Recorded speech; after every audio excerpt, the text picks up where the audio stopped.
चलिए, फ्लक्स के फार्मूले आप सबको बहुत अच्छे से आते हैं, क्लियर है सबको, एकदम कंफर्म है ना? ठीक है। इसके बाद आपके पास नेक्स्ट जो टॉपिक आता है बेटा, सब कुछ मिला करके एक साथ समझने वाली बात आती है, उसका नाम है बेटा कंटिन्यूअस चार्ज डिस्ट्रीब्यूशन, सतत आवेश वितरण। सतत आवेश वितरण छोटा सा टॉपिक है बट समझने योग्य है। कंटिन्यूअस चार्ज डिस्ट्रीब्यूशन, सतत आवेश वितरण, कंटिन्यूअस चार्ज डिस्ट्रीब्यूशन। अब डिस्ट्रीब्यूशन से ही समझ में आ गया होगा कि आवेश को रोक के नहीं रखना है, बल्कि क्या करना है, बांट के रखना है। लेकिन आप लोग सोच के बताइए किसे कंटिन्यूअस कहेंगे। ध्यान से देखिएगा, आप ही लोगों के सामने मैं रखने जा रहा हूं, और क्या लिखा है, चार्ज का डिस्ट्रीब्यूशन, बटा होना। जैसे मान लो मेरे पास ये कोई लाइन है, ये कोई पटरी है, स्केल है, एक चार्ज यहां रखा है, एक चार्ज यहां रखा है, एक चार्ज यहां रखा है, एक चार्ज यहां रखा है। ठीक है, ये पहला फॉर्मेट आपके सामने है, और मैं दूसरा फॉर्मेट भी आपके सामने बना रहा हूं। ये चार्ज रखा है, charge charge charge charge charge charge, ये देखो ये देखो ये देखो, पहला दूसरा, किसको कंटिन्यूअस कहेंगे? पहले को दूसरे को, पहले को कि दूसरे को? बेटा देख ले, अच्छे से देख लेना, समझ लेना, अपनी बुद्धि लगा करके, घुटने वाली बुद्धि मत यूज करना। पहले को दूसरे को, क्या दूसरे में एक समान बांटा गया है, मतलब लगातार बांटा गया है, और इसमें कभी चार्ज फिर खाली, कभी चार्ज फिर खाली। इसे कंटिन्यूअस नहीं कहा जाता, इसे क्या कहा जाता है, कंटिन्यूअस। इसे कहा जाता है सतत, क्या कहा जाता है, सतत वितरण। और इसको कहा जाता है बेटा डिस्क्रीट, विविक्त, बटा हुआ, टूटा हुआ, अलग अलग, ये दोनों चीजें हैं। कंटिन्यूअस और डिस्क्रीट समझ में आया क्या क्या चीज है? सतत और विविध किसे कहते हैं? सतत वो जिसमें एक समान लगातार बटा रहे तो बटा ही रहे। जब आप किसी चीज को, कोई आयरन रॉड लीजिए, लोहे की छड़ लीजिए, जब उसको पेंट करते हैं तो जो पेंट लगाते हैं वो कहीं कहीं लगाते हैं या पूरा कंटिन्यूअस लगाते हैं, तो वो पेंटिंग करना कंटिन्यूअस कहलाता है। बात समझ में आ रही है? पेंटिंग करना क्या कहलाता है? कंटिन्यूअस कहलाता है। लेकिन जब खेत में कोई किसी चीज की बुआई करनी होती है तब आप कंटिन्यूअस नहीं करते हैं, तब क्या आप डिस्क्रीट यानी अलग अलग रखते हैं कि ये आम का पेड़, ये नींबू का पेड़ अलग अलग करते हो, नहीं करते हो? This is called discrete. अभी तक आपने जो पढ़ा, एक चार्ज यहां हो Q1, दूसरा चार्ज यहां हो Q2, इनके बीच की डिस्टेंस, क्या ये आपको सतत लग रहा है या विविक्त? कंटिन्यूअस या डिस्क्रीट है? क्या ये डिस्क्रीट टूटा टूटा सा लग रहा है? लेकिन अब आप टूटे से हट करके अब आप एक समान वाला पढ़ने चले, जुड़ा हुआ, कि अगर आप उस रास्ते पर निकल लिए तो पूरे रास्ते आपको चार्ज मिलेगा। बात समझ आ रही? जैसे मान ले मैंने एक लाइन बना दी, ये लाइन एक धागा, तो इस पूरे धागे पर मुझे क्या मिलने वाला है, चार्ज, लगातार एक जैसा। या फिर मैंने ये कोई कार्ड ले लिया, प्लेन कागज, तो इस कागज पे पूरा जगह मुझे क्या मिलने वाला है, एक जैसा चार्ज मिलने वाला है। ये बात समझ में आई क्या? मैंने कोई 3D ऑब्जेक्ट ले लिया, उसमें चार्ज पूरे जगह एक जैसा भरा हुआ होगा, उसे कहा जाता है कंटिन्यूअस चार्ज डिस्ट्रीब्यूशन। आप सोचिए कितने तरीके का हो सकता है ये, आप इसको कितने तरीके से पा सकते हो? एक तो दो, क्यों मैंने दो बनाया तो दो ही? अरे भाई मैंने 1D वाला बना दिया, मैंने 2D वाला बना दिया, और अगर एक बंद गोला हो, है ना, एक बंद बक्सा हो, क्यूब हो, क्यूबॉइड हो, उसके अंदर भी तो चार्ज भर के रख सकते हो। अगर रख सकते हो तो 3D भी तो हो सकता है। यानी बताओ कितने तरीके से चार्ज को बांटा जा सकता है? 3 तरीके से, वो भी एक समान, कंटिन्यूअस चार्ज डिस्ट्रीब्यूशन। नाम है हिंदी में सतत आवेश वितरण। आवेश को बांटिए लेकिन सतत, सतत का मतलब होता है समान, बिना टूटे, बिना गैप के, विदाउट एनी गैप। समझ में आया? ये कंटिन्यूअस वर्ड का मतलब समझ में आ गया है? कंटिन्यूअस आपके सामने डायग्राम बनाए देख लें, और डिस्क्रीट भी आपके सामने बना है डायग्राम, वो भी देख लो। बहुत डिफरेंस होता है, बच्चों को पूरी फिजिक्स पढ़ने के बाद 12th पूरा ओवर हो जाता है, उनको पता ही नहीं होता what is continuous and what is discrete, पता ही नहीं है मतलब उनको, सतत और विविक्त में डिफरेंस है नहीं पता होता। तो ये हो गया सतत और विविक्त के बारे में। अब हम बात करते हैं कंटिन्यूअस चार्ज डिस्ट्रीब्यूशन में क्या क्या बातें होती हैं। अब आप लोग अकेले अकेले आवेश नहीं पढ़ने वाले हैं, पता चल गया ना? ये पढ़ा अभी तक, उसको उसमें कौन कौन सा पढ़ा? जब केवल अकेले चार्ज होता था, ये Q1, ये Q2, तो क्या केवल क्या पढ़ते? ये Q1 रखते थे, ये Q2, तो आपने पढ़ा था F = K Q1 Q2 upon R² पढ़ा था, याद होगा सबको? आपने ये पढ़ा था बहुत आसानी से, कोई दिक्कत भी नहीं थी इसमें। ये दोनों के बीच लगने वाला बल है, और दोनों के बीच लगने वाला बल, अगर आपसे मैं सवाल कहूं, आपको फार्मूला ना याद आ रहा हो कि कौन सा लगेगा, तो आप देखो Q1 Q2 है, देखो Q1 Q2 मिल गया, बीच में R है, देखो R मिल गया, और R का स्क्वायर है, बस आपको ये कांस्टेंट याद रखना है जो चिपका देना है।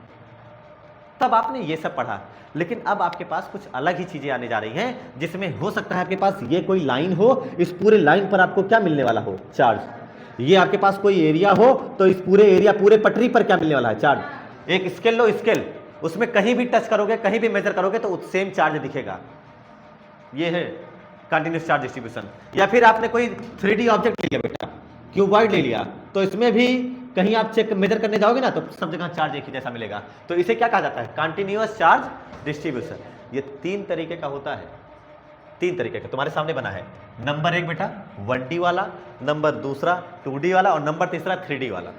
नाम के बेसिस, नंबर के बेसिस पर नाम है। और पहला है, आपको कैसा दिख रहा है, लीनियर है कि नहीं, इसमें केवल लाइन लाइन ही है, केवल क्या है, केवल रेखा ही है इसमें, समझे, इसमें केवल लाइन है नहीं, क्या लेंथ और ब्रेथ दोनों है, चौड़ाई, लंबाई और चौड़ाई दोनों है, इसलिए क्या इसमें एरिया निकल सकता है।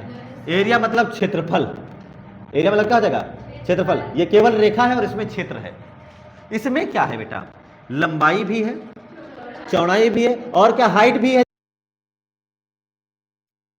वॉल्यूम आ सकता है। तो आपके पास 3 डेंसिटी हो गई बेटा। 3 डेंसिटी का मतलब समझो। अब डेंसिटी क्या चीज है वो जानते हैं। आवेश का बटा होना ही डेंसिटी है। कहां डेंसिटी का मतलब घनत्व तो कहते हैं, सुना होगा कभी ना कभी।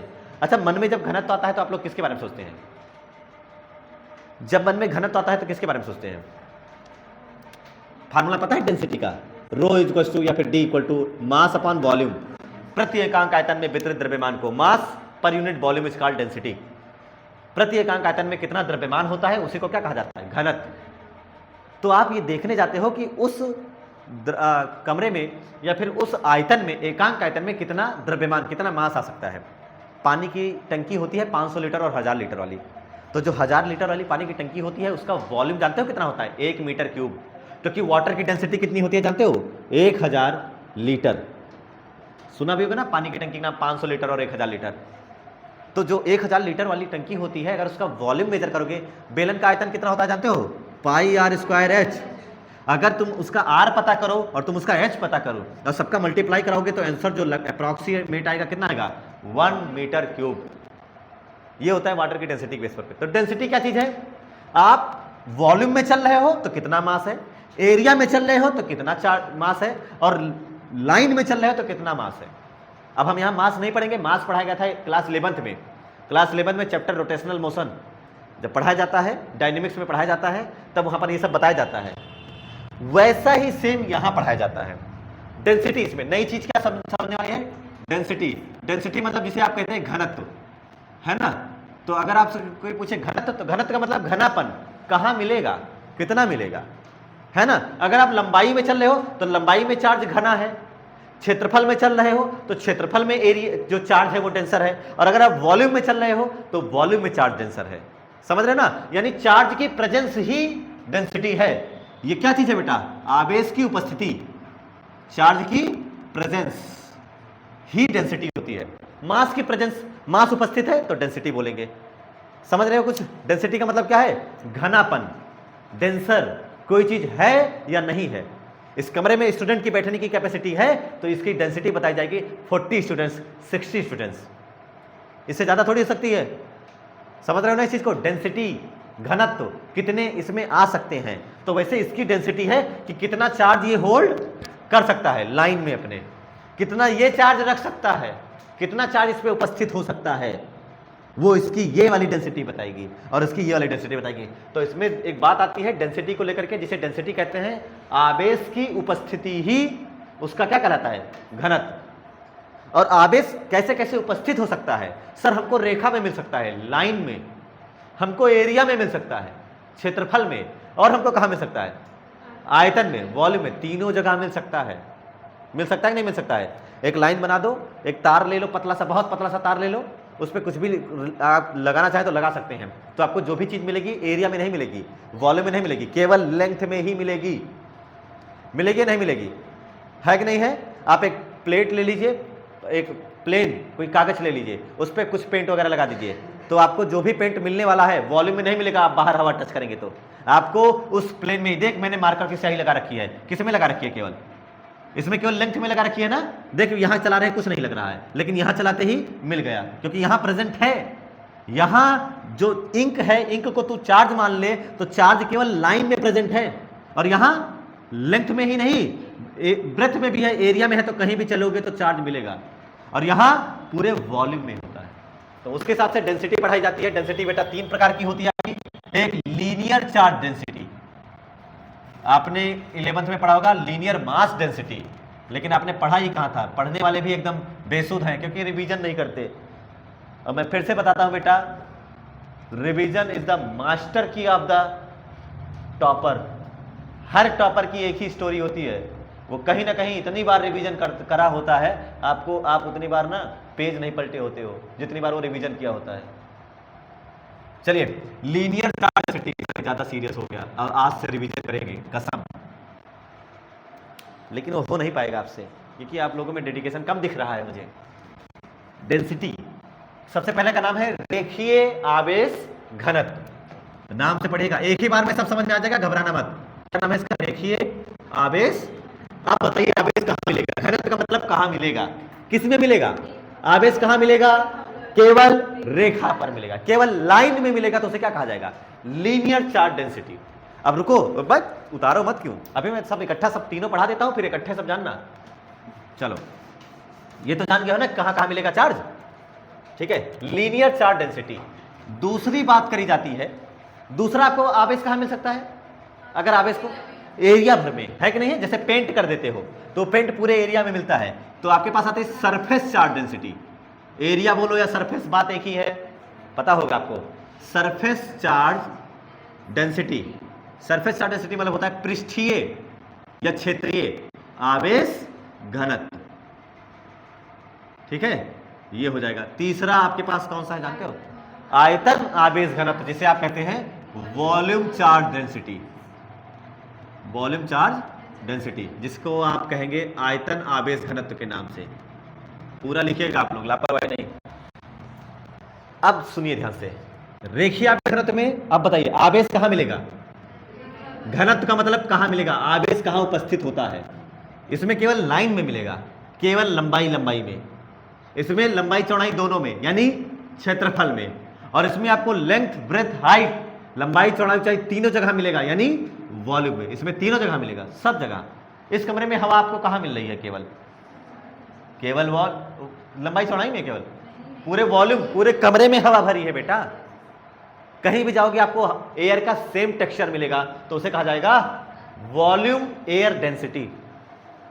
बात समझ में आ रही है? इस समय कमरे में हवा भरी है, तो वॉल्यूम एयर डेंसिटी, हवा का घनत्व तो बता रहे हैं। बस हम लोग हवा का बता रहे थे, लेकिन हमें पढ़ना है किसके बारे में? चार्ज के बारे में। तो हम ये देखेंगे कि इस कमरे में कितना चार्ज भरा है, तो ये चीज हो जाता है आपके लिए। ये हो गया, तो रेखीय आवेश घनत्व। इसमें चार्ज कहां मिलेगा? केवल रेखा में, है ना? तो डेफिनेशन इसकी बताई जाए। अब डेफिनेशन पे ध्यान देते हैं, सुनिएगा ध्यान से। जैसे ये कोई लंबाई है, बहुत बड़ा तार है, और तार पे यहां भी चार्ज है, यहां भी चार्ज है, देखो सब जगह आवेश है कि नहीं है? ये कंटिन्यूअस है, डिस्क्रीट है, एक समान है। देख लो, तुम्हारे सामने बन गया, एक समान।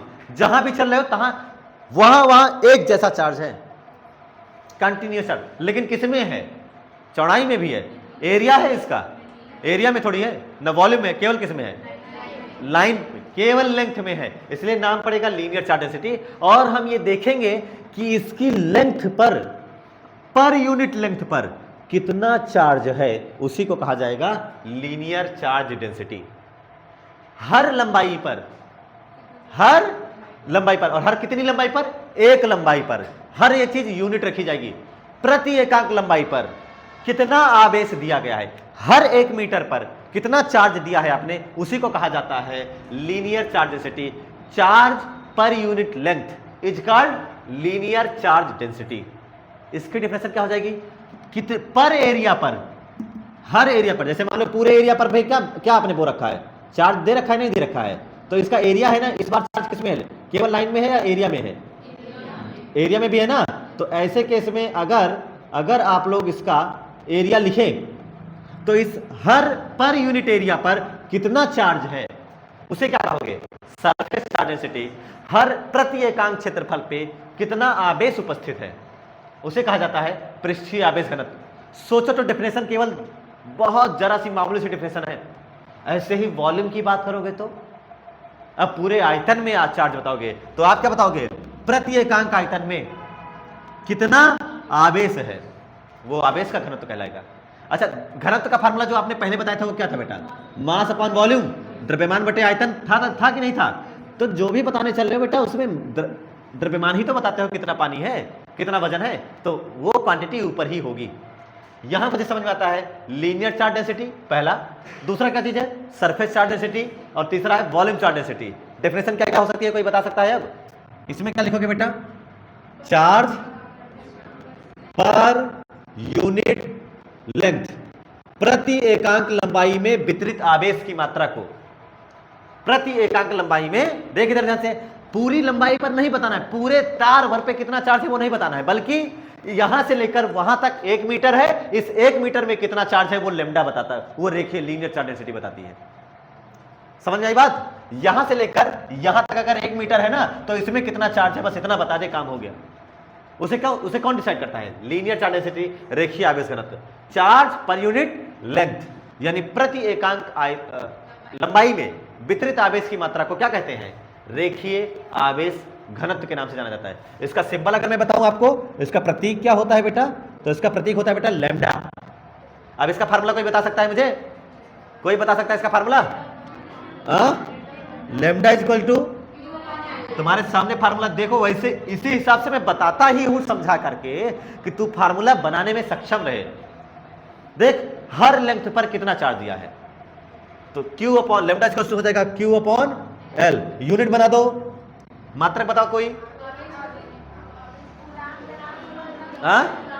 कूलाम प्रति मीटर। अरे नीचे लेंथ है ना, तो कूलाम पर, इसका डायमेंशन आवेश की 80, अच्छा नीचे मीटर है तो L, ये प्लस L या minus L minus 1, L minus, तो इसका बीमा हो जाएगी इसे L माइनस 1 TA, ये हो जाएगी क्वांटिटी स्केलर। क्वांटिटी से मतलब नहीं है। प्रति एकांक लंबाई में वितरित आवेश की मात्रा को रेखीय आवेश घनत्व कहते हैं। डायग्राम में ये वाला डायग्राम नीचे आ जाएगा, डायग्राम में ये वाला डायग्राम इसके नीचे। अच्छा बना देता हूं, नहीं तो तुम लोग कहोगे इकट्ठे हम भी बनाएंगे, सर बनाए तो हम भी बनाएंगे। बीच में कहीं लिख दो लैम्डा, बीच में कहीं क्या लिख दो? लैम्डा, और इधर लिख दो L, इधर लिख दो Q, हो गया। दूसरा क्या है? दूसरा देखो सब लोग, अब आवेश कैसे मिल सकता है आपको? सरफेस में मिल सकता है ना? सरफेस का मतलब पृष्ठ में मिलेगा। अब इसकी डेफिनेशन क्या हो जाएगी बेटा? प्रति एकांक, डेफिनेशन बताओ सब लोग, ये सब उतारते रहना। अरे रिकॉर्डिंग रोक दूंगा मैं, उतार लेना। मुझे बताओ इसकी डेफिनेशन, पहले समझ लेते हैं पूरा तीनों चीज। इसमें सरफेस चार्ज डेंसिटी है क्या? सरफेस चार्ज डेंसिटी है तो हर एकांक क्षेत्रफल पर यूनिट एरिया पर, कि 1 मीटर स्क्वायर क्षेत्रफल, उस पर कितना चार्ज आपने बोया है, फैलाया है, उसी को क्या कहा जाता है? Surface charge density. अब क्या डेली लाइफ में ये लेंथ वाला काम आता है? नहीं आता है। लेंथ वाला डेली लाइफ में तार एक पतला सा दौड़ गया ना, तो वो लेंथ ही तो है, लीनियर आ गया। दूसरा सरफेस, ये कभी काम आता है? आप जो लिख रहे हो ना, जो आप लिख रहे हो, तो आप किस एरिया में कितना लिख रहे हो, किस हिसाब से आप ये इंक फैला रहे हो, वो सरफेस चार्ज डेंसिटी, सरफेस इंक डेंसिटी जैसा ही तो है कुछ। खेत में खाद को जब फेंका जाता है तो किस हिसाब से फेंका जाता है? लीनियर फेंका जाता है या वॉल्यूम में फेंका जाता है? लीनियर वॉल्यूम या सरफेस? लीनियर वॉल्यूम या सरफेस? सरफेस। क्या पूरा ऐसे जमीन रहती है, पूरे जमीन पे ऐसे फेंक नहीं दिया जाता? तो सरफेस ही तो, अंततः आप यही तो कर रहे हो। अब आपको ये चेक करना है कि 1 मीटर स्क्वायर क्षेत्रफल, उसमें कितनी खाद बोया। हम खाद, अब खेती किसानी थोड़ी कर रहे हैं, हम पढ़ रहे हैं ना, तो और वो भी इलेक्ट्रोमैग्नेटिज्म चार्ज के बारे में, तो उस 1 मीटर स्क्वायर में हमने कितना चार्ज बोया, कितना चार्ज मुझे मिला, कितना चार्ज फैला है। तो प्रति एकांक क्षेत्रफल में वितरित आवेश की मात्रा को पृष्ठीय आवेश घनत्व कहते हैं। डेफिनेशन में बता भी दूंगा, घबराइएगा नहीं। चार्ज पर यूनिट एरिया प्रति एकांक क्षेत्रफल में वितरित आवेश की मात्रा को, इसका प्रतीक सिंबल जानते हो इसका क्या होता है? इसका सिंबल होता है बेटा सिग्मा। अब सिग्मा का फार्मूला कोई बता सकता है? Yes you can if you want. अरे क्यों तो रहेगा, अपॉन उस हर एरिया पर कितना चार्ज बोया गया है। देख कितनी आसानी से आ गया, एक पढ़ ले दूसरा अपने आप आ जाता है। मात्रक बता सकते हो कोई इसका? यूनिट? अरे इस चार्ज का यूनिट क्या होता है? कूलाम। और एरिया क्षेत्रफल का यूनिट मीटर है, मीटर स्क्वायर। तो कूलाम पर मीटर डायमेंशन क्या हो जाएगी? यही सेम होगी। हाँ तो क्या L-2 हो जाएगा?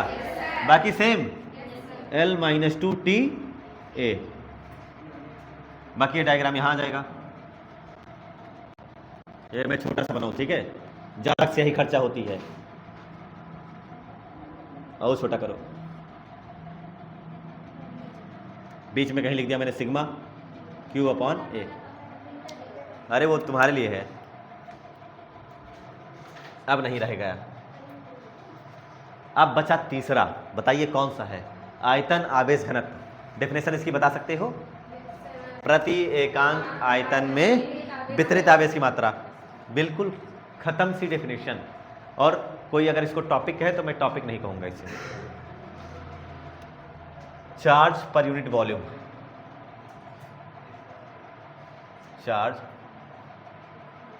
पर यूनिट वॉल्यूम प्रति एकांक आयतन में वितरित आवेश की मात्रा को, प्रति एकांक आयतन में वितरित आवेश की मात्रा को क्या कहेंगे हम लोग? आयतन आवेश घनत्व, वॉल्यूम चार्ज डेंसिटी। अब इसका भी प्रतीक, वॉल्यूम का प्रतीक रो ही होता है,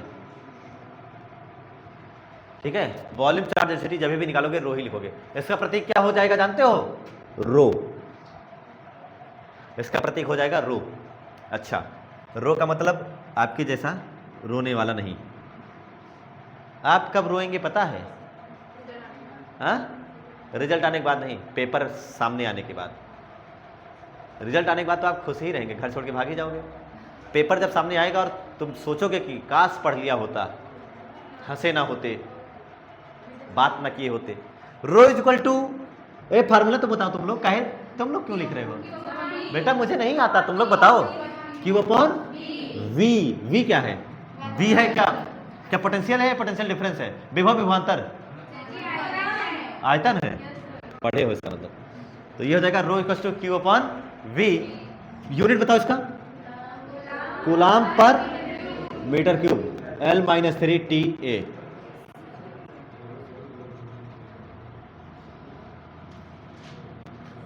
ये सब चारों तरफ पूरा चार्ज भरा है बेटा, देख लो, आना मत इसके कांटेक्ट में, पूरा चार्ज भरा है।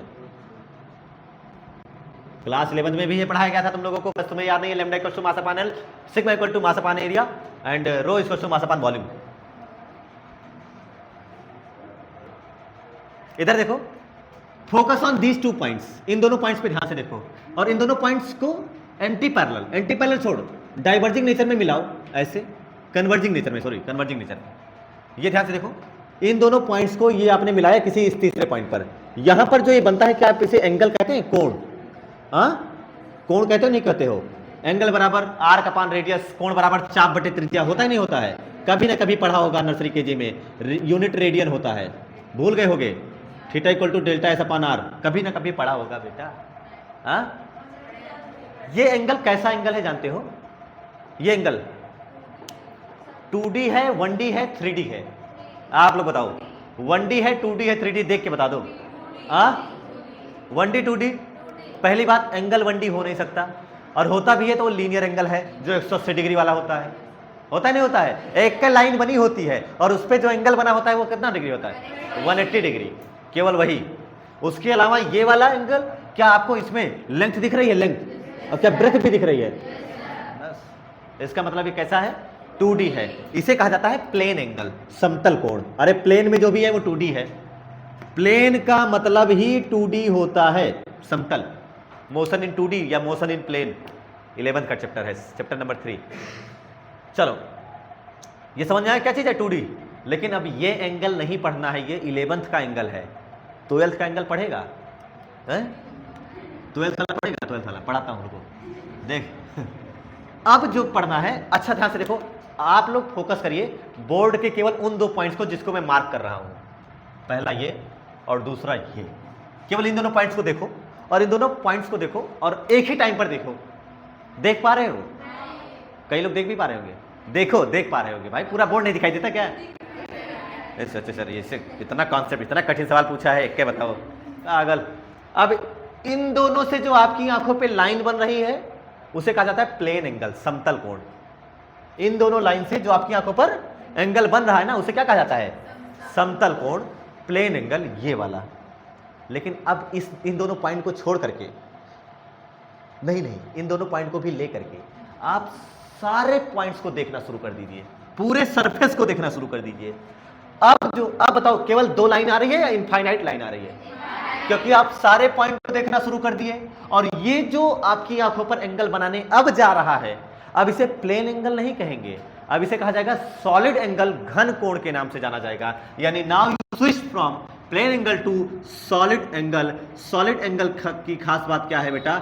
सॉलिड एंगल केवल 2 पॉइंट से बनता है, 3 पॉइंट से नहीं, वो पूरे सारे सरफेस के सारे पॉइंट से बनता है।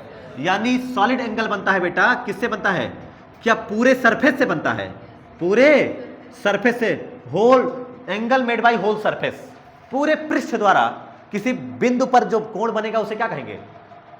Solid angle. अब जो सॉफ्टी वाली आइसक्रीम होती है उसका एकदम नीचे जाते जाते जाते क्या एक जगह खत्म हो जाती है, जहां खत्म होती है वहां जो एंगल बनेगा उस एंगल को क्या कहोगे?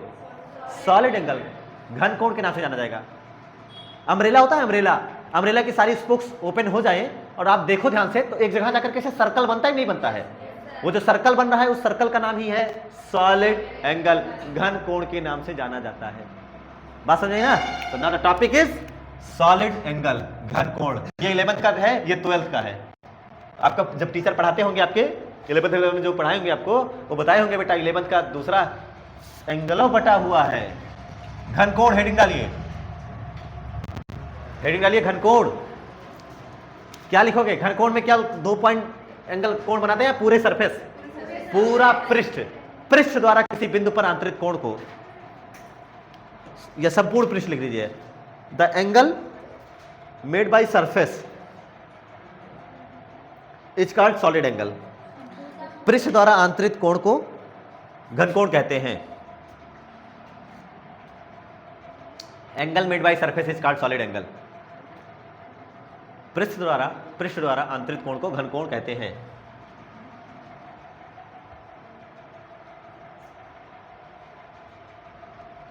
समझ में आया चीज? हाँ, इसकी डेफिनेशन भी, अभी एक और डेफिनेशन आएगी, ध्यान से सुनिएगा। प्लेन एंगल फिलहाल मैं खत्म कर रहा हूं। सॉलिड एंगल यानी पूरे सरफेस का एंगल, पूरे सरफेस को देखने पर जो आंखों पर एंगल बनेगा उसे सॉलिड एंगल, घन कोण के नाम से जाना जाएगा। ठीक है? जैसे इधर देखिए, ये कोई पूरा गोला है ना, ये पूरा गोला, इस गोले में ये इसका सेंटर है कि नहीं है? इस गोले में अगर मैं आपका इसमें से ये छोटा सा एरिया ले लूँ ना, इतना छोटा सा काट लूँ, ऐसे छोटा सा, पूरा गोला है इतना बड़ा, उसमें छोटा सा ऐसे सर्कल बना काट ले, तो वो एक छोटा सा एरिया होगा नहीं होगा? ये इससे जितनी लाइंस आ रही हो सब आए और यहाँ आकर के मिले। जितनी भी लाइंस आ रही हो सब क्या करें? यहाँ से पीछे लाइन चली होंगी, ये सब जितनी भी लाइंस है ना, सब यहाँ करके जो कोण बनाएंगी एंगल, उसे क्या कहा जाएगा? घन कोण कहा जाएगा, क्योंकि सारी की सारी लाइंस आकर के बना रही हैं। बात समझ आ रही है? अब जब आप इस बोर्ड को देख रहे हो और इस बोर्ड को देख रहे हो तो सारे पॉइंट को देख रहे हो, तो जो आपकी आंखों पर एंगल बन रहा है वही है सॉलिड एंगल और कुछ नहीं। इसकी बात करें तो इसके लिए एक और डेफिनेशन लिखी जाती है। इसकी डेफिनेशन ये है, जैसे आपने पढ़ा था थीटा बराबर क्या होता है? कोण बराबर चाप बटे त्रिज्या। पढ़े थे नहीं पढ़े थे? अब ये कैसा एंगल है? Solid angle. तो ये चाप बटे त्रिज्या नहीं होता है, बल्कि ये होता है एरिया, क्योंकि सरफेस है ना बेटा। ये कैसा है? ये किसके द्वारा बनता है? पूरे पृष्ठ द्वारा, सरफेस, तो सरफेस एरिया पृष्ठीय क्षेत्रफल बटे रेडियस नहीं होती, रेडियस का स्क्वायर होता है। फार्मूला थोड़ा सा अलग है, उससे थोड़ा सा अलग।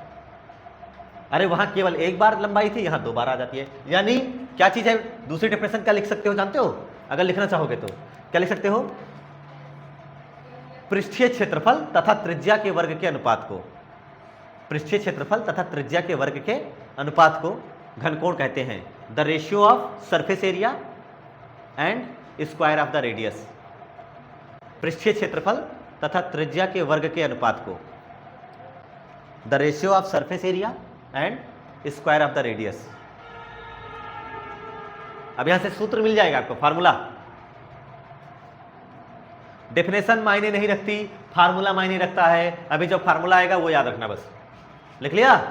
किसके किसके अनुपात को बेटा? पृष्ठीय क्षेत्रफल और त्रिज्या के वर्ग के अनुपात को। इन दोनों का रेशियो ले लो, आपको क्या मिल जाएगा? घन कोण, सॉलिड एंगल मिल जाएगा। The ratio of surface area and square of the radius. इसका सिंबल लिखो सब लोग, प्रतीक। उसका तो क्या लिखते हो? थीटा। इसका सिंबल होता है बेटा ओमेगा। डब्ल्यू बनाओ, घुमा दो। इसका सिंबल क्या होता है? इसका प्रतीक होता है ओमेगा। अब फार्मूला क्या लिखोगे? ओमेगा इक्वल टू, ध्यान से सुनिएगा। अच्छा एक सेकेंड, इसका पूरा क्षेत्रफल क्या होता है? गोले का संपूर्ण पृष्ठीय क्षेत्रफल, total surface area of sphere 4 pi R. सोच, मैंने ये एरिया लिया है, छोटा सा एरिया लिया है, तो छोटा, लेकिन त्रिज्या तो वही रहेगी। तो ये एरिया नहीं है बल्कि डी ए है, छोटा सा एरिया। फिजिक्स में छोटी सी चीजों को लिखने के लिए डिफरेंशिएशन अवकलन डी लगा देते हैं, समझ जाना। तो ओमेगा, तो ये छोटा सा टोटल ओमेगा है, छोटा सा ओमेगा है, तो ये भी डी ओमेगा है। नहीं तो तुम सोच लो कि ये भी ओमेगा है। तो जो छोटा सा, वैसे सिंबल ओमेगा है। इस पार्टिकुलर केस के लिए डी ओमेगा बराबर क्या लिखोगे सब लोग बताओ? डी ओमेगा बराबर क्या? D A upon R square. समझ में आया चीज? और इसका मात्रक, उसका तो रेडियन, इसका तो, लेकिन ये सॉलिड एंगल है ना। हाँ, वो प्लेन था तो रेडियन, और ये सॉलिड है तो स्टेरेडियन। एस आर से लिखते हैं स्टेरेडियन। क्या सिलेबस पढ़े होते? ये हो गया सॉलिड एंगल के बारे में। मतलब सॉलिड एंगल क्या चीज है? देखो उसका डायग्राम जो अंदर बना है ना, जो अंदर बनाए उसको बाहर लेकर आए तो ऐसे बनता है, मतलब थोड़ा बड़ा दिखा दिया जाता है, और करना कुछ नहीं है। यही है आपका सॉलिड एंगल।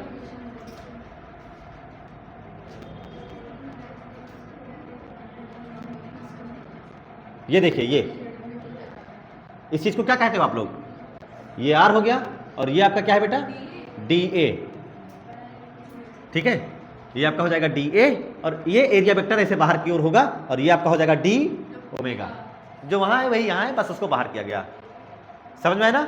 लेकिन इसमें एक सवाल और आता है, वो समझो ध्यान से। अगर आपका ये सरफेस ऐसे ना हो, इसमें जो खास बात है मैं अभी बताऊंगा आपको। अगर आपका ये वाला जो सरफेस है एकदम ऐसे है, ऐसे ना होकर के ऐसे हो, तो आप सोच रहे हैं ये कैसी बात कर रहे हैं सर? देखिए ध्यान से, कैसे बना दें? ऐसे कर दें क्या? ये तो उधर हो जाएगा, इधर कर देते हैं, है ना?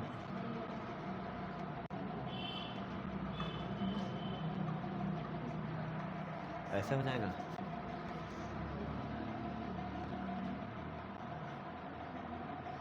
ये, हाँ,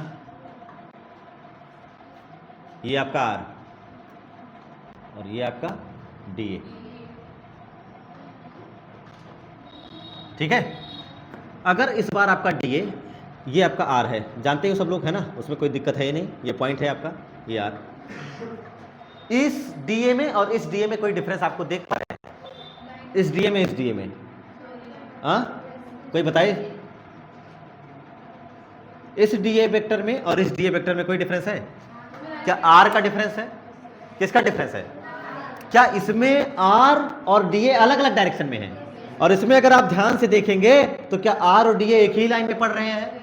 तो ये जो आपने फार्मूला लिखा है D A upon R square, इसमें डी ए और आर की डायरेक्शन सेम होती है।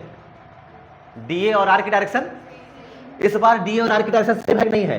ये देखो थीटा। अब अगर इसको तोड़ोगे तुम तो क्या इसके साथ आएगा क्या? डी ए बोलो सब लोग, कॉस थीटा, पूरे कॉन्फिडेंस के साथ बोलना था। और ये हो जाएगा आपका डी ए साइन। आप लोग बताइए हमारे लिए कौन सा डी ए सिलेक्ट होगा, कॉस थीटा वाला, साइन थीटा वाला? क्या आर की डायरेक्शन में डी ए कॉस थीटा है? क्योंकि डी ए कॉस थीटा ऐसे नहीं है, पूरा ऐसे है ना, जैसा ये बनेगा पूरा ऐसे बनेगा। तो इस केस में ये बताया जाता है कि ये है आपका exact D A cos theta. यानी अब सही फार्मूला ये भी नहीं है, इससे स्टैंडर्ड फार्मूला आता है D omega equal to D A cos theta upon most important formula of today, जिससे डेरिवेशन लग जाएंगे सब। केवल यही फार्मूला याद करना है तुमको, और बाकी तुम भूल जाओ, कोई फर्क नहीं पड़ेगा मुझे, और मुझे कोई फर्क नहीं पड़ने वाला। केवल सबसे खास फार्मूला यही है, D omega equal to D A cos theta upon R square. अब एक बात ध्यान से सुनिए, अच्छा ये जो आपने बताया है ये छोटे से एरिया के लिए या पूरे एरिया के लिए बताया है? छोटे से। अगर पूरे एरिया के लिए बताने की बात करी जाए तो सोचने वाली बात है। पूरे एरिया के द्वारा, ये पूरे गोले के द्वारा इस पर कितना सॉलिड एंगल बनेगा, अंदर बाहर नहीं कह रहा हूं मैं, पूरे गोले के द्वारा। अच्छा पूरा गोला की बात करोगे तो ये ओपन कहा जाएगा, क्लोज कहा जाएगा? पूरा ओपन कहा जाएगा, क्लोज कहा जाएगा बेटा? क्लोज कहा जाएगा ना। हाँ, और पॉइंट कहां ले रहे हो, अंदर की बाहर? अंदर। आप पॉइंट अंदर ले रहे हैं, समझ रहे हो ना। अगर आप बाहर लेंगे तो मैं आपको बताऊंगा कि क्या होता है कैसे, बट अगर आप पॉइंट अंदर ले रहे हो तब हम लोग उसको कैसे समझेंगे।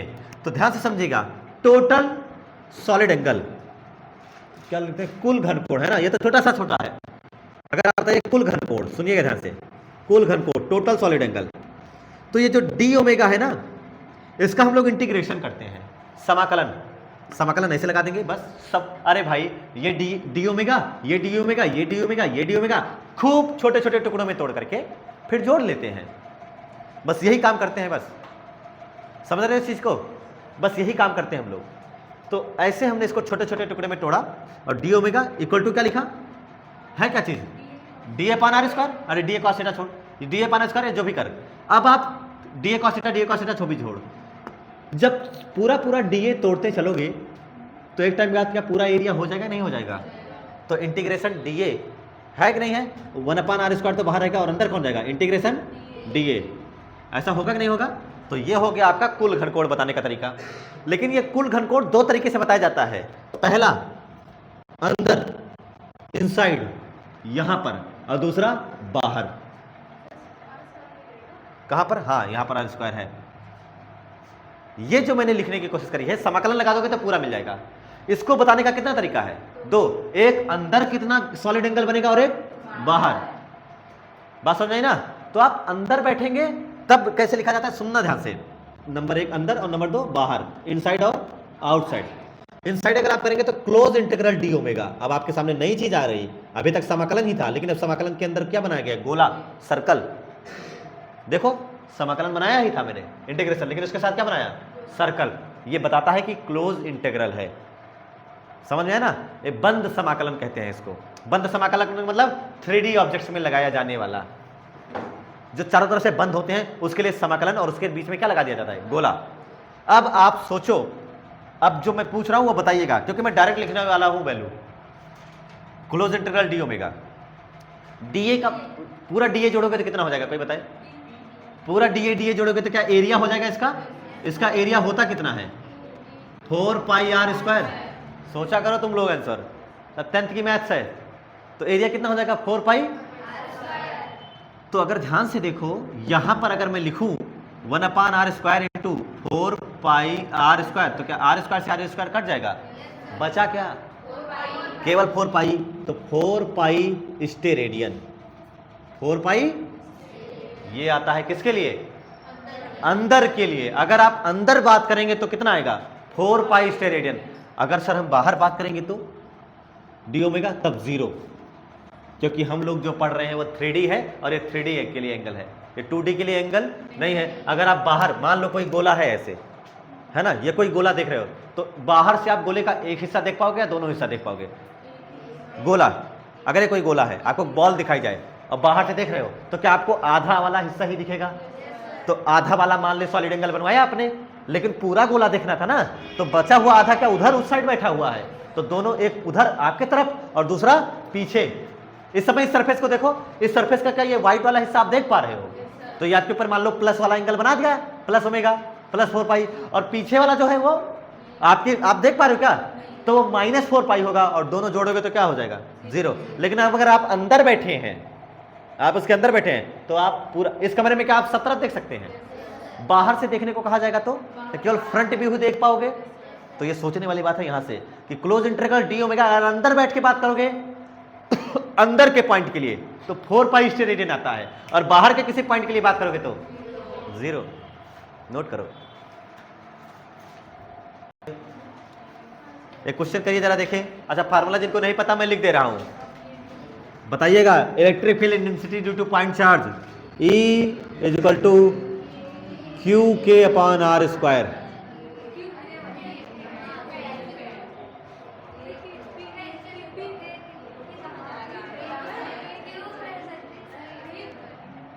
बिंदु आवेश के कारण वैद्युत क्षेत्र की तीव्रता electric field intensity due to point charge, यही तो होती है। कुछ बच्चे कह रहे हैं सर पी कहाँ चला गया, वो डाइपोल की वजह से। बेवकूफों, रिवीजन की कमी, रिवीजन की कमी। और कई बच्चे अपने आप को समझा रहे हैं, मुझे नहीं समझा रहे हैं, अपने आप को समझा रहे हैं। चाहे क्यों इधर लिखो चाहे क्यों उधर लिखो, अपने आप को समझा। मुझे क्यों समझा रहे हो भाई, तुम लोग खुद समझदार हो इतना। 3 × 2 6 और 2 × 3 भी 6 ही होता है। तुम्हें परेशान करने के लिए मैंने फालतू फार्मूला लिखा है, बाकी तुम लोगों को जो पता है वही है। लिख दूं नहीं तो तुम्हारी जान ऐसे ही चली गई होगी। आधे लोग तो बेहोश हो गए इसी में।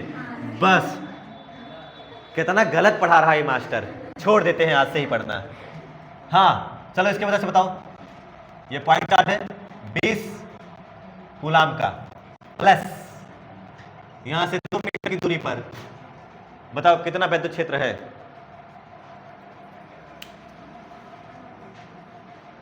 एक second, 20 micro coulomb, nano coulomb कर दो क्या? अरे नैनो का मतलब 10⁻⁹ बेटा, उड़ा दे। वो हुनर, वो काबिलियत सब तुम्हारे अंदर है। फार्मूला के की वैल्यू कई बच्चे नहीं जानते, जो के की वैल्यू नहीं जानते 9 × 10⁻⁹ रख लो, बाकी सवाल लगा दो, बाकी लगा दो।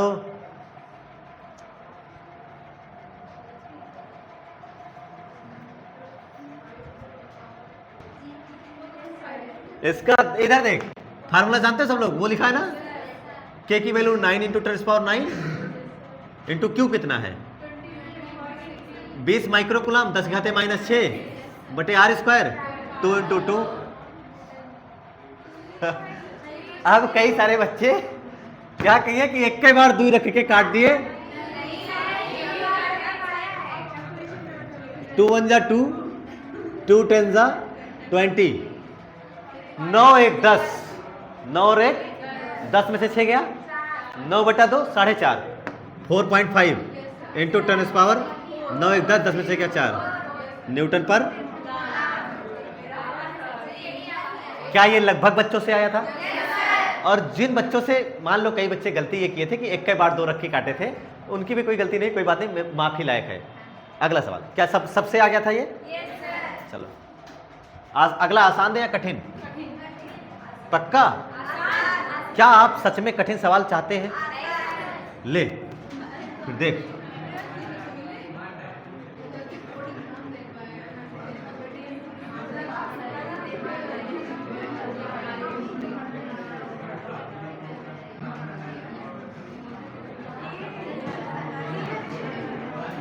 बताओ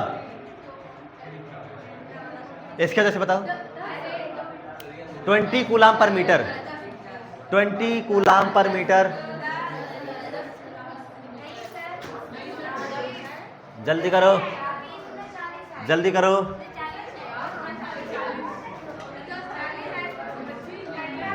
जल्दी करो जल्दी करो।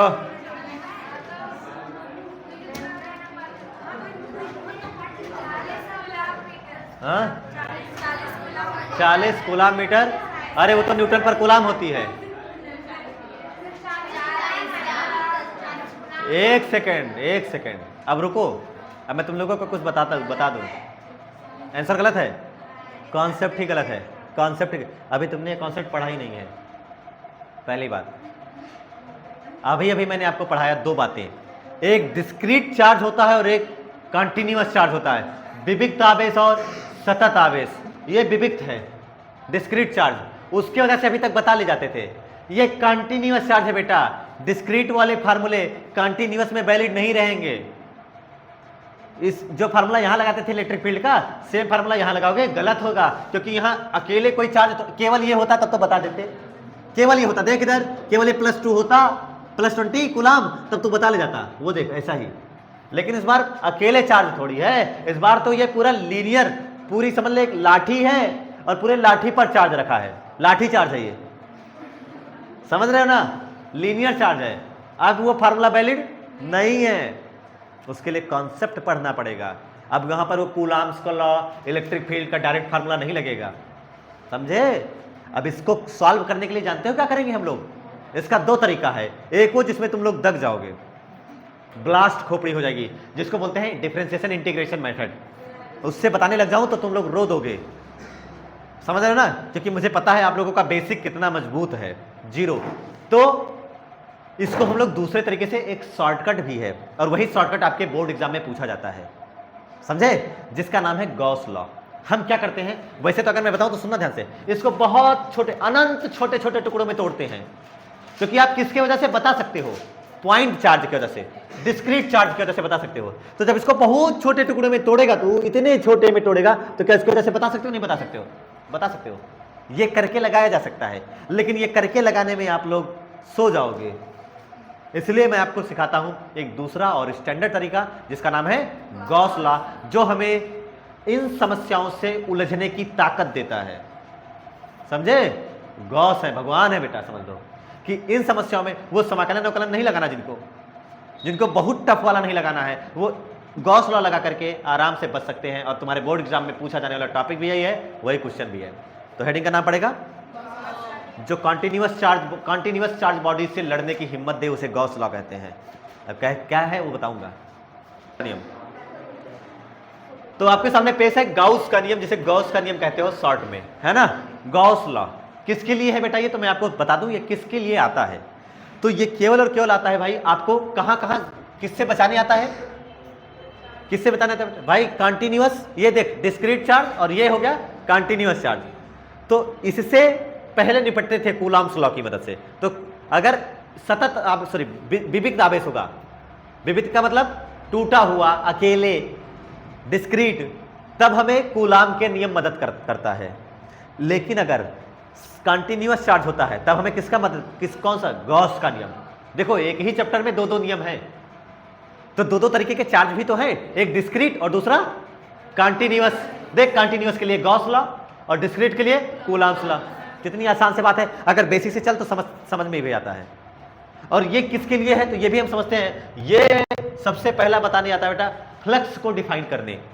किसको बताते हैं ये, फ्लक्स को, यानी अभी यहाँ तक वैद्युत फ्लक्स पढ़ा है आप लोगों ने, हाँ वैद्युत फ्लक्स पढ़ा है नहीं पढ़ा है, तो ये वैद्युत फ्लक्स को डिफाइन करने के लिए आता है।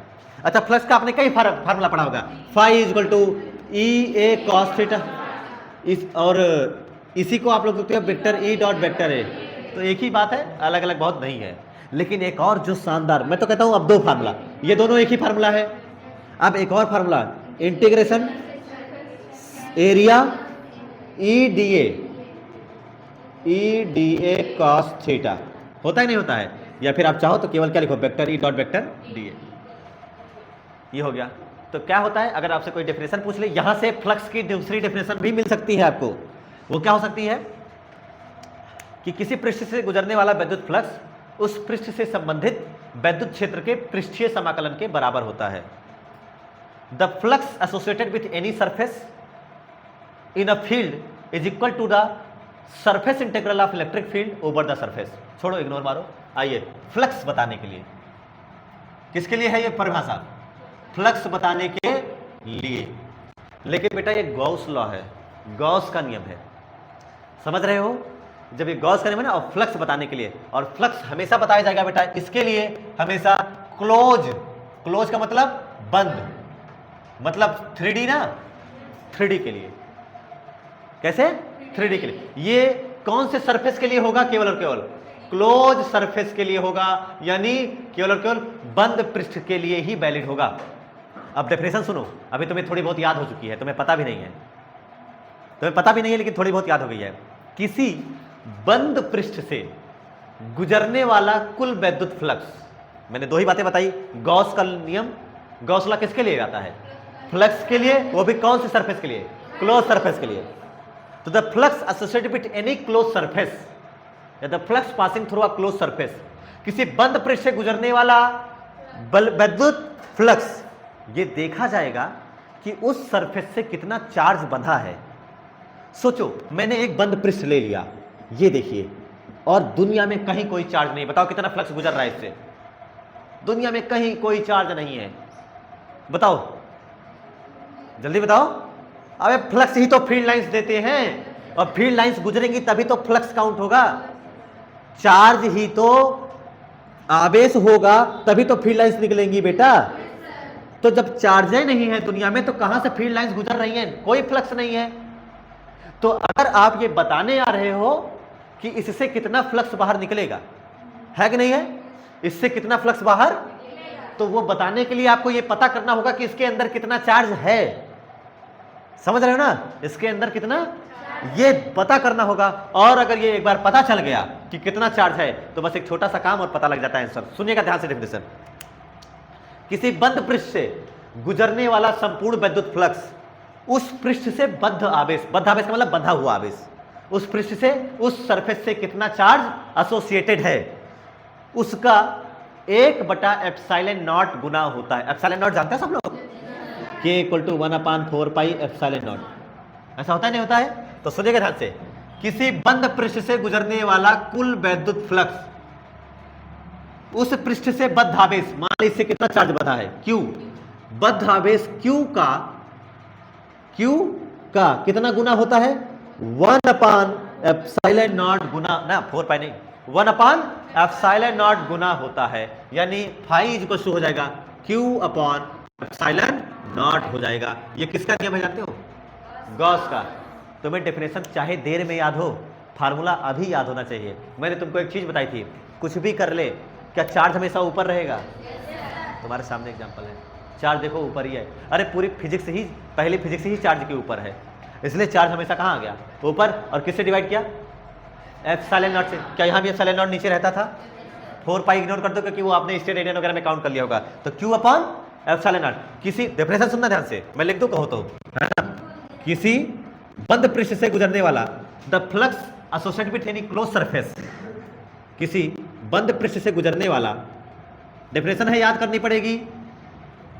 द फ्लक्स एसोसिएटेड विद या passing from any close surface, गुजरने वाला, the flux passing through any close surface, किसी बंद पृष्ठ से गुजरने वाला कुल वैद्युत फ्लक्स, कैसा? कुल, total, the flux passing through any close surface is equal to, कुल वैद्युत flux is equal to 1/ε0 times, कुल वैद्युत फ्लक्स उस पृष्ठ से बद्ध आवेश, उस पृष्ठ से बद्ध कुल आवेश का 1/ε0 गुना होता है। 1/ε0 गुना होता है। लिख लिया? समझ में आया? डेफिनेशन क्या है? द फ्लक्स या the net flux associated with या passing through any close surface is equal to the 1/ε0 times to the net charge enclosed by the surface, to the net charge enclosed में en लिखना, enclosed, enclosed by the surface। किसी बंद पृष्ठ से गुजरने वाला कुल वैद्युत फ्लक्स उस पृष्ठ से बद्ध कुल आवेश का 1/ε0 गुना होता है। The net flux passing through a close surface is equal to the 1/ε0 times to the net charge associated with या फिर enclosed by the surface। उस पृष्ठ ने कितना आवेश को घेरा है, कितने आवेश को घेरा है, बस आपको वहीं से फ्लक्स बता देना है। फार्मूला लिखा, फाई इक्वल टू क्या लिखा, क्यू अपॉन एप्सिलॉन नॉट। समझ में आई चीज क्या है, फाई इक्वल टू होता है क्यू अपॉन एप्सिलॉन नॉट। ये हो गया गॉस का नियम। अब जरा सुनिए, आपने फ्लक्स का एक और फार्मूला पढ़ा था, नहीं पढ़ा था? देख, फाई इज इक्वल टू क्या लिखा है, इंटीग्रेशन ई डॉट, पढ़ा था ये? अरे ये देखो तुम्हारे सामने लिखा है, इसीलिए कहते हैं फार्मूले पे पकड़ बनानी होगी। ये आपके कॉन्सेप्ट को भी स्ट्रांग करेगा और आने वाले सारे के सारे न्यूमेरिकल्स को भी सॉल्व करवाएगा। तो इसलिए फार्मूले का मल्टीपल रिवीजन करो, होश रहेगा, फिर आराम से पढ़ते हुए चलोगे। अब बताओ आप लोग, ये फार्मूला है नहीं है? और ये इंटीग्रेशन लगा करके आधा फ्लक्स मिलता है, पूरा फ्लक्स इंटीग्रेशन लगाने के बाद, समाकलन मतलब पूरा, तो ये टोटल के लिए है।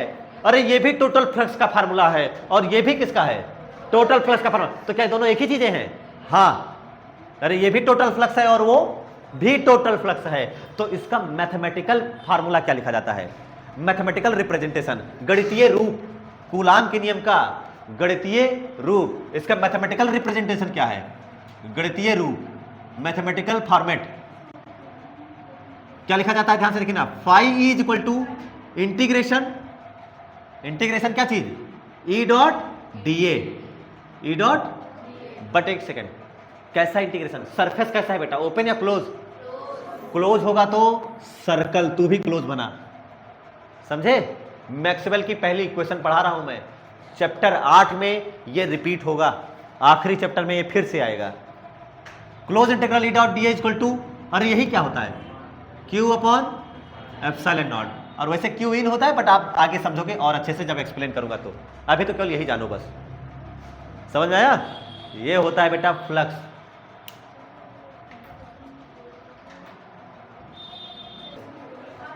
चलो फार्मूला आपके सामने लिखा है ना, एकदम फार्मूला एकदम क्लियर है। चलो आओ इसका प्रूफ लिखते हैं हम लोग, गॉस के लॉ का प्रूफ, उत्पत्ति,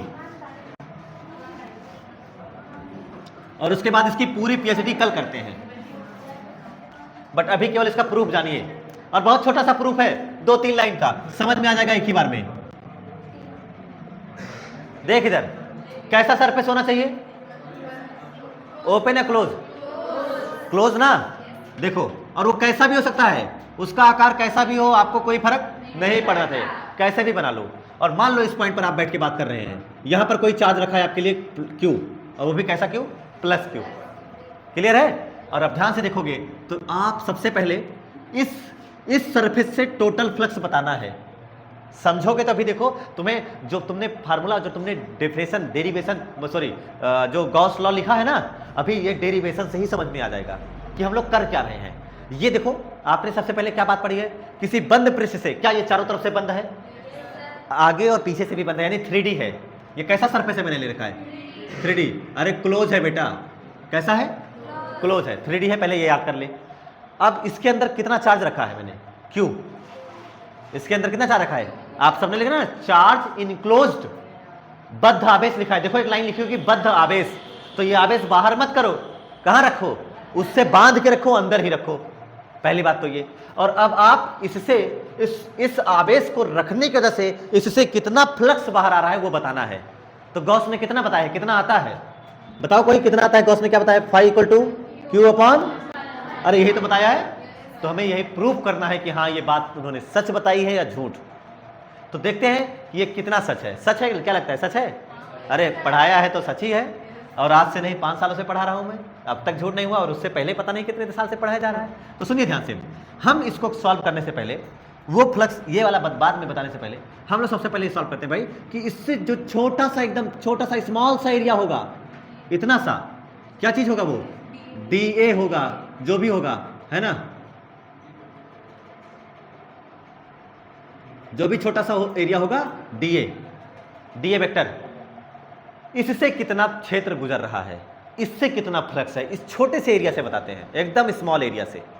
अब इस छोटे से एरिया से गुजरने वाला फ्लक्स क्या होगा, सबको पता है ना, छोटा सा फ्लक्स, इस छोटे से गुजरने वाले से, इसमें क्या विद्युत क्षेत्र, इससे प्लस होगा तो दूर या पास होगा, फील्ड लाइंस पास होंगी या दूर होंगी, क्या दूर होंगी ना।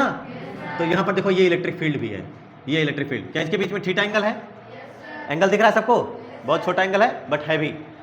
और ये एरिया मैंने इतना छोटा सा एरिया लिया है ना। अच्छा ज्यादा बड़ा एरिया लेते थे क्या ज्यादा फील्ड लाइंस गुजरती कि ना गुजरती, एरिया इतना छोटा लिया है, इतना छोटा लिया है कि इसमें से केवल और केवल शायद एक ही फील्ड लाइंस जा रही होंगी, तब वो कंटिन्यूअस, तब ई को नियत माना जा सकता है कि नहीं है?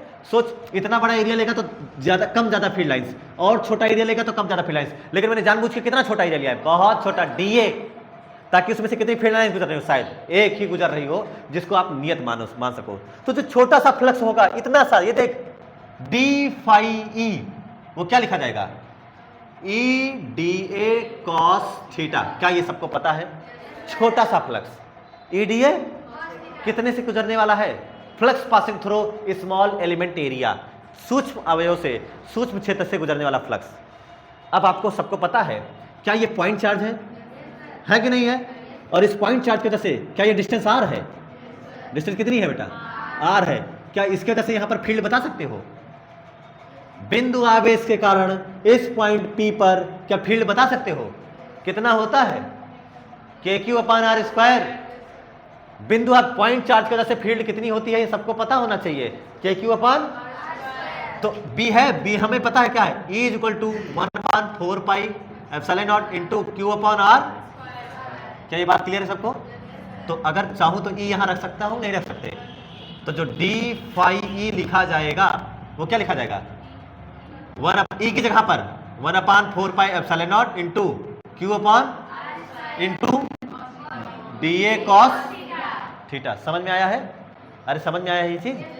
E की जगह पर इतना और DA cos।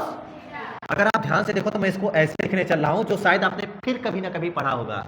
ध्यान से देखना, 1/4πε0 Q/4πε0 into DA cos θ/r²। क्या ये आपने इसमें से क्या चीज पहले से पढ़ रखे हो? DA cos θ/r²। क्या ये इस छोटे से सरफेस के द्वारा, क्या यहां पर बनने वाला क्या छोटा सा डी ओमेगा है? अरे है कि नहीं है बेटा? ये छोटा सा क्या चीज है? डी ओमेगा है। यानी मैं इसको आगे और बढ़ा करके लिखना चाहूं तो D phi E = Q/4πε0 into क्या डी ओमेगा लिख सकता हूं? आपने अभी आज ही पढ़ा है। अब मैं लगाता हूं टोटल इंटीग्रल, क्योंकि टोटल फ्लक्स बताना है ना। क्या बताना है? टोटल फ्लक्स, कुल फ्लक्स बताना है। तो टोटल फ्लक्स बताने के लिए मैं क्या करूंगा? समाकलन, इंटीग्रेशन डी फाई ई = क्या हो जाएगा? किसका समाकलन होता है? अच्छा बताओ, कोई बता सकता है? इंटीग्रेशन किसका करते हैं? समाकलन किसका होता है? जिसका डी का नहीं, जिसका अवकलन हुआ होता है, जिसका डिफरेंशिएशन। इसमें किसका डिफरेंशिएशन हुआ? Q/4πε0 का। क्या डी ओमेगा डी का? तो इसका मतलब है Q/4πε0 into integration D omega. और ये सरफेस आपका कैसा होना चाहिए? बंद। तो ये हो गया क्लोज इंटीग्रल। ये पॉइंट अंदर है कि बाहर है? अंदर है। अंदर है तो इसकी वैल्यू क्या आती है? अगर ये पॉइंट अंदर होता है तो इसकी वैल्यू क्या आती है? जल्दी बताओ सब लोग, कोई बताएगा? 4π आता है क्या? तो 4π आता है। इसका मतलब ये समाकलन से अवकलन गया, फाई ई = क्या हो जाएगा? Q/4πε0 इंटू इसकी वैल्यू क्या बताया आपने? 4π। ये क्यों होता है? क्योंकि क्लोज इंटीग्रल डी ओमेगा = क्या होता है? 4π। अब आपको नहीं दिख रहा जो जा रहा है भेज दे। क्या 4π से 4π चला गया? आपका फाई = क्या आ गया? देखो मैंने पहले ही लिख दिया था, भविष्य मैंने पहले ही तय कर दिया था कि आएगा तो वही। 2 कौड़ी का डेरिवेशन, बट एग्जाम के लिए इंपॉर्टेंट। क्या आएगा? गॉस का नियम लिखिए तथा उत्पत्ति कीजिए, निगमन कीजिए। Proof Gauss law. 2 नंबर का क्वेश्चन है ये, केवल 2 नंबर का है, भी तो कितना छोटा। आज के लिए इतना ही। नोट्स बनाते रहिए, रिवीजन करते रहिए। धन्यवाद।